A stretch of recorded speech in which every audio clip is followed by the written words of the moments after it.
নমস্কার, আমি সৌরাজ চলে এসেছি আরও একটা নতুন ভিডিও নিয়ে।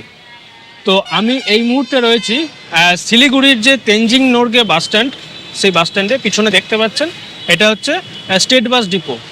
তো আজকে সকালবেলায় আরাধনা ট্রাভেলসের বাসে করে আমরা শিলিগুড়ি এসে পৌঁছেছি।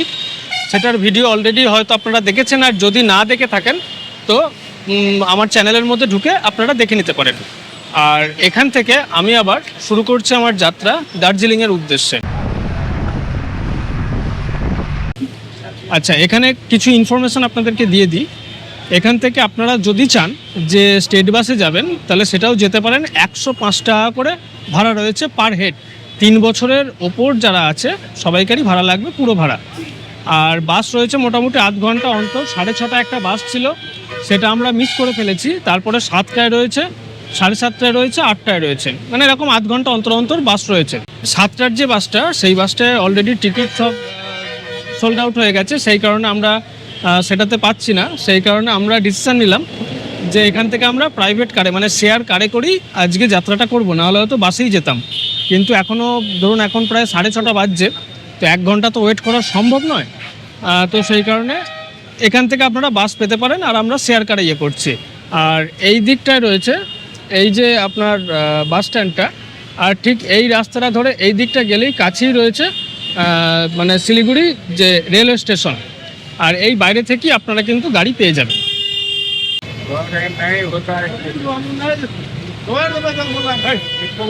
এই দিকে কিন্তু আপনারা শেয়ার কারগুলো পেয়ে যাবেন। দেখুন এখানে শেয়ার কারগুলো সব রয়েছে, এখান থেকে আপনারা শেয়ার কার পেয়ে যাবেন। চলুন দেখি, গাড়িতে কথা বলি।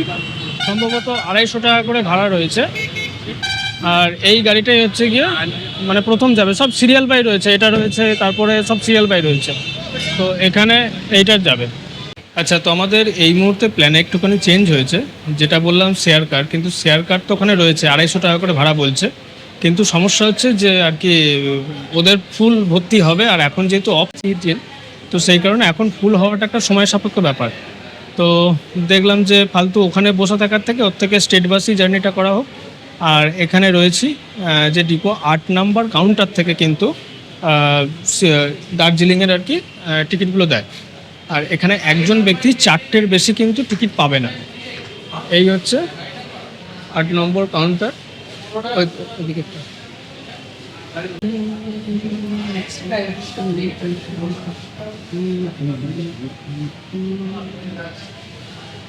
তো টিকিট কাটা হয়ে গেছে। এই হচ্ছে টিকিট, 105 টাকা করে। আমরা 3 জন আছি, 315 টাকা লাগলো। আর এর পিছনেই কিন্তু গাড়ির সিট নাম্বার আর হচ্ছে গিয়ে কত নাম্বার গাড়ি সেটাও বলে দিয়েছে, এবং টাইমটাও লিখে দেওয়া রয়েছে।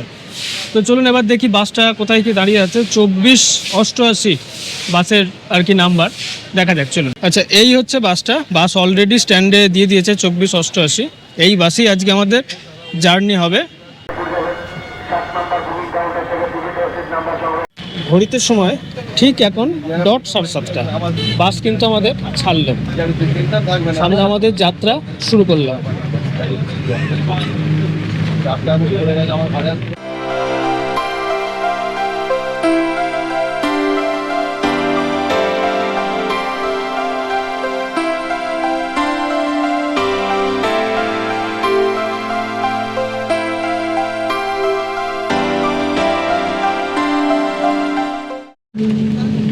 পাহাড়ের দর্শন কিন্তু আমরা পেয়ে গেছি।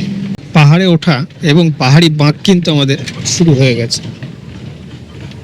আস্তে আস্তে আমাদের বাস পাহাড়ের ওপর দিকে উঠছে, আঁকা বাঁকা রাস্তা দিয়ে।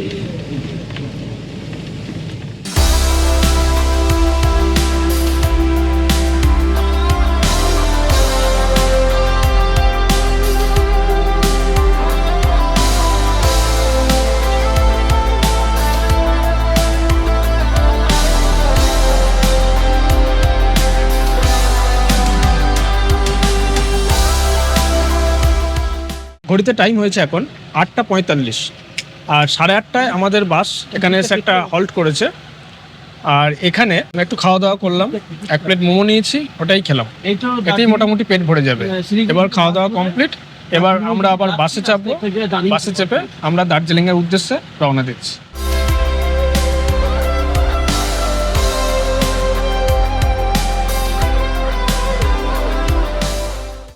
বাস তো আমাদের ছেড়ে দিয়েছে, কিন্তু একটা সমস্যা হচ্ছে এখানে আবার বৃষ্টি স্টার্ট হয়ে গেছে। তো নিচে থেকেই দেখছিলাম যে ওপরে পাহাড়ের মানে চূড়াগুলো আর কি মেঘে ঢাকা, আর এখানে এসে দেখছি ভালো রকম বৃষ্টি হচ্ছে। দেখুন পুরো একদম মেঘে পুরো ঢেকে গেছে, নিচের ভিউ কিচ্ছু পাচ্ছি না।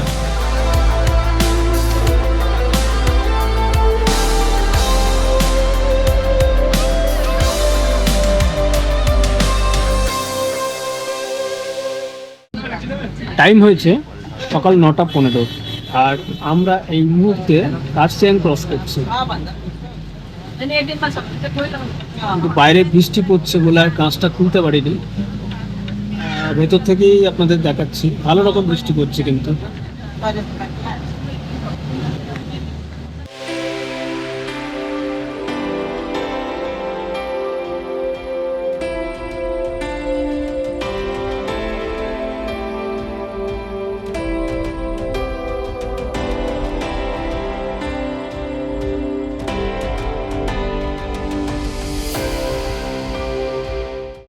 ঘড়িতে টাইম হয়েছে 10:43, ওই 11:45 ধরুন।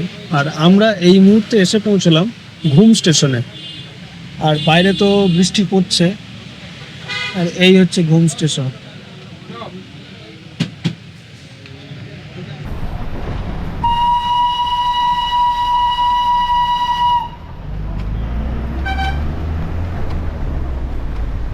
ঘড়িতে সময় হয়েছে সকাল 11:20, আর এখন আমরা এসে পৌঁছলাম দার্জিলিংয়ের চকবাজারে। মানে যে বাস স্ট্যান্ড বলতে এই চকবাজারটাই হচ্ছে বাস স্ট্যান্ড, মানে বাসগুলো এসে এখানে দাঁড়ায়, এই হচ্ছে আর কি। আর এখানকার ওয়েদার, বৃষ্টিটা একটু কমেছে, কিন্তু প্রচণ্ড ফগি ওয়েদার রয়েছে, আর ঠান্ডা বেশ ভালো রকম রয়েছে। আর এই যে রাস্তাটা উঠে যাচ্ছে, এই রাস্তা ধরেই কিন্তু আমরা যাব আমাদের যে হোটেল আগে থাকতেই বুক করা রয়েছে। অ্যাট লাস্ট এসে পৌঁছলাম আর কি ম্যালের যে মানে চাতাল বলা চলে সেই জায়গায়। ডিস্টেন্সটা খুব বেশি নয়, কিন্তু চকবাজার থেকে এটা মানে এই দিকটা দিয়ে আসলাম, চকবাজার থেকে এটা মোটামুটি আপনার ওই 1/2 কিলোমিটার কি আরেকটু বেশি। তো এইটুকুনি আসতে অবস্থা খারাপ হয়ে গেছে, মানে রাস্তাটা এতটাই ইনক্লাইন যে মানে হাঁপাচ্ছি। তো যাই হোক, এখানকার ওয়েদার তো পুরো দেখুন, এরকম ওয়েদার একদম পুরো মায়াবী একটা কিন্তু ওয়েদার, দারুণ লাগছে। তো চলুন এবার আমাদের যে হোটেল রয়েছে হোটেলে যাব, তারপর আপনার সাথে দেখা করছি। আচ্ছা দেখুন, তো বুঝতে পারছেন কিনা, যারা দার্জিলিং এসছেন অবশ্যই বুঝতে পারবেন। এই যে ডান দিক দিয়ে যে রোডটা সেটাই হচ্ছে কিন্তু ম্যাল রোড, আর বাম দিক দিয়ে যেটা যাচ্ছে সেটা হচ্ছে আপনার জাকির হোসেন রোড। আমরা সেই জাকির হোসেন রোড দিয়ে কিন্তু এখন যাব, তারপর কোথা দিয়ে কি যাচ্ছি সেটা সবটাই আপনাদেরকে দেখাতে থাকবো। দেখুন এইখানে যে ফাউন্টেনটা ছিল, এখন তো যা ওয়েদার তাতে কতটা কি বুঝতে পারছেন বুঝতে পারছি না আমি। সামনে রয়েছে সেই ফাউন্টেনটা, ফাউন্টেনের ডান দিক দিয়ে কিন্তু ম্যাল রোডটা মানে চলে যাচ্ছে, আর ওদিকেই গ্লেনারিজ, কেভেন্টার্স, ওগুলো কিন্তু এই দিকটাতেই রয়েছে, আর আমরা এই দিকের রোডটা ধরবো। এখনও জাকির হোসেন রোড দিয়ে যাচ্ছি। আমাদের যে হোটেলটা রয়েছে সেটা ওই ম্যাল থেকে, মানে ম্যালের যে চাতালটা থেকে মোটামুটি 400 মিটার মতো। আচ্ছা, কিছুটা এসে এই রাস্তাটা এদিকে চলে যাচ্ছে, আর এই রাস্তাটা হচ্ছে লোয়ার টুংসুং রোড। এইটা ধরেই কিন্তু আমরা এবার একটুখানি নিচের দিকে নামবো। ভালো করে দেখে নিন জায়গাটা, ওই রাস্তাটা আসছে, ওটা ছেড়ে দিয়ে আমরা কিন্তু এই দিকে নেমে আসলাম। এখান থেকে বেশি দূর না, কাছেই। তো এখন চলে এসেছি হোটেলে, হোটেল রয়্যাল সরোভা। আমি সব কিছু হোটেলের বাইরেটা দেখাবো, আমি এখন আর কি রুমে ঢুকছি।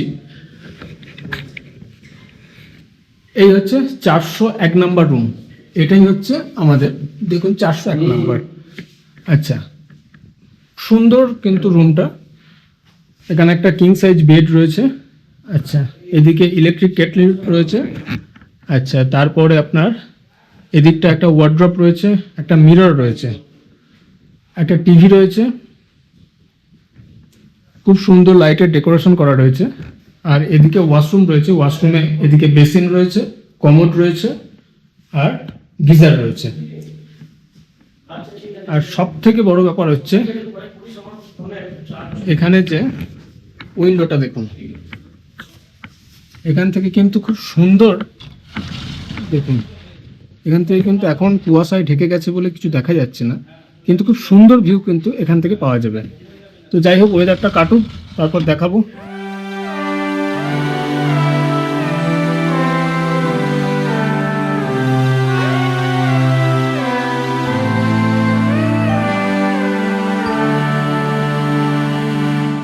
ঘড়িতে টাইম হয়েছে ঠিক দুপুর 2টো, আর আমরা হোটেলে ঢুকে ফ্রেশ ট্রেশ হয়ে এখন চলে এসেছি এনাদেরই মানে নিচে যে রেস্টুরেন্ট রয়েছে খাওয়ার জায়গা সেখানে। আর এখানে আজকে আমাদের মেনু রয়েছে, মানে সত্যি কথা বলতে কি এখানে 2 রকমের প্যাকেজ হয়। যে হোটেলটায় রয়েছে আপনারা যদি আলাদা করে হোটেল নিতে চান নিতে পারেন, আর যদি মনে করেন যে না খাওয়া দাওয়ার সময় প্যাকেজ করতে চান সেটাও করতে পারেন। হোটেলের কি বৃত্তান্ত সেটা নিয়ে একটা ডেডিকেটেড ভিডিও করে দেবো, সেটাতে আপনি ডিটেলস সব কিছু জানতে পারবেন। আর আজকে এখন মেনুতে কি রয়েছে একটু দেখাই। এখানে ভাত রয়েছে, এখানে হচ্ছে আলু আর স্কোয়াশের একটা তরকারি রয়েছে, ডাল রয়েছে আর ডিমের কারি রয়েছে। আর এদিকটায় রয়েছে স্যালাড, পাঁপড়, লবণ আর একটা চাটনি। তো খাওয়া দাওয়া করে এখন ফিরে আসলাম আমাদের রুমে। সত্যি কথা বলতে কি মানে অনেস্টলি বলছি, খাওয়া দাওয়ার মান কিন্তু যথেষ্ট ভালো। আপনারা অবশ্যই আসতে পারেন এই হোটেলে। হোটেলের ডিটেলস আমি এখানে ফোন নাম্বার দিয়ে দিচ্ছি, ফোন করে কথা বলে নেবেন। আপনারা হচ্ছে গিয়ে ফুডিং লজিং দুটো প্যাকেজই নিতে পারেন, এবং কিংবা যদি মনে করেন যে বাইরে খাবেন আর এখানে শুধু রুম নেবেন সেটাও নিতে পারেন। ফোন নাম্বার যেটা দেওয়া আছে এখানে কথা বলে নেবেন। তো যাই হোক, এবার একটুখানি রেস্ট করব। কালকে জার্নি করেছি সারা রাত বাসে। এখন একটু রেস্ট করি, রেস্ট করে বিকেলের দিকে ভাবছি একটুখানি বিকেল সন্ধ্যার দিকে একটুখানি ম্যাল মার্কেটটা ঘুরতে যাব। তো তখন দেখা হচ্ছে, চলুন তাহলে। আর এখন ওয়েদারের কিন্তু কোনো রকম ইমপ্রুভমেন্ট হয়নি। এই যে বাইরে এদিক থেকে কিন্তু একদম সরাসরি কাঞ্চনজঙ্ঘা দেখা যায়, কিন্তু এখন এতই মেঘ চারিদিকে আমাদের ঘিরে ধরেছে যে কিচ্ছু দেখতে পাচ্ছি না। এদিকটা কিন্তু খুব সুন্দর ভিউ পাওয়া যায়। কিছু করার নেই, এখন আমরা এমন টাইমে এসেছি যে এখানকার ওয়েদারটা এরকম হয়ে গেছে।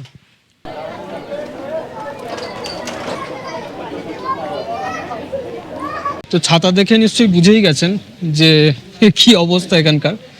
তো এখন বেরিয়েছি আর কি ম্যালটা একটু ঘুরতে, আর এই মুহূর্তে রয়েছে আর কি ক্লক টাওয়ারের কাছে। আর সামনে এখান থেকে আর কি ম্যাল শুরু হচ্ছে। আর বৃষ্টি তো পড়ছে ভালোই, একটু তবুও কমেছে বৃষ্টিটা। আর কিন্তু চারিদিক কিন্তু সেই মেঘাচ্ছন্নই রয়েছে। বিকেলের পরেই বেরোবো মনে করলাম, কিন্তু বৃষ্টি তো তখন ভালোই হচ্ছিল। এইখান থেকেই বলা চলে আর কি ম্যাল শুরু। বাঁ দিকে রয়েছে মহাকাল রেস্টুরেন্ট। দাঁড়ান একটুখানি, ওই যে বাঁ দিকে রয়েছে মহাকাল রেস্টুরেন্ট, আর এই যে ম্যাল শুরু। তবে যাই হোক না কেন, বর্ষার দার্জিলিংও কিন্তু একটা আলাদা একটা মায়াবী পরিবেশ, এটাও দেখার প্রয়োজন রয়েছে।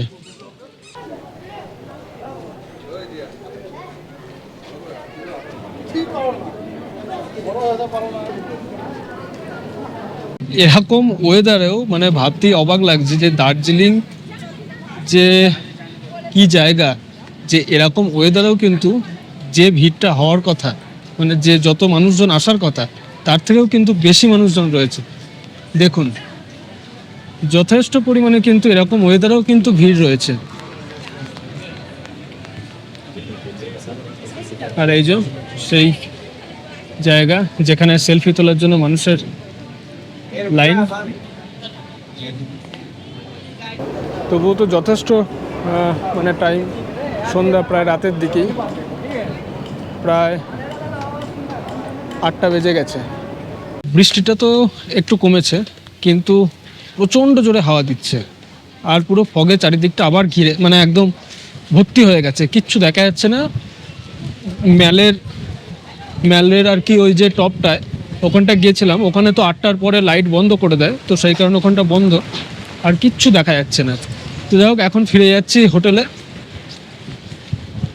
দেখুন প্রচণ্ড পরিমাণে হাওয়া দিচ্ছে, একদম ঝড়ের মতো, পুরো মনে হচ্ছে ঝড় হচ্ছে। আর এটা হচ্ছে সেই জাকির হোসেন রোড। এখান থেকে একটুখানি গিয়েই লোয়ার টুমসুং রোড, ওইখানেই হচ্ছে আমাদের হোটেল রয়েছে, হোটেল রয়্যাল সারোভা। ঘড়িতে সময় হয়েছে রাত্রি 9:30। মোটামুটি 9টা নাগাদ এসে হোটেলে পৌঁছেছি। বাইরের ওয়েদার তো আপনাদেরকে দেখালামই। আর এখানে কিন্তু ডিনারের টাইম ম্যাক্সিমাম 9:30, 9:30 পর্যন্ত কিন্তু এখানে মানে খাবারের ইয়ে পাওয়া যাবে। আর তারপরে যদি দেরি হয় তখন বললাম, ওনারা বললেন ঠিক আছে আমরা রুমে পাঠিয়ে দিচ্ছি। তো এই যে রুমে দিয়ে গেছে। এখানে মেনুতে রয়েছে রুটি রয়েছে, মানে ভাতেরও অপশান ছিল কিন্তু আমি বললাম যে রুটিই খাবো, তো রুটি আছে। আর এখানে একটা আলু পটলের একটা তরকারি রয়েছে, এটাতে চিকেন রয়েছে। আর ডাল দিয়েছিল, ডালটা আর খাইনি। ডালটা বললাম যে ফালতু ফেলা যাবে, নিয়ে যান, তো ডালটা ওরা নিয়ে গেছে। আর এখানে স্যালাড রয়েছে। এই হচ্ছে এখানকার রাতের মেনু। তো খাওয়া দাওয়াটা কমপ্লিট করে নিই, কমপ্লিট করে আবার কালকের প্রোগ্রাম কী হবে বুঝতে পারছি না, ওয়েদার কেমন কী হবে।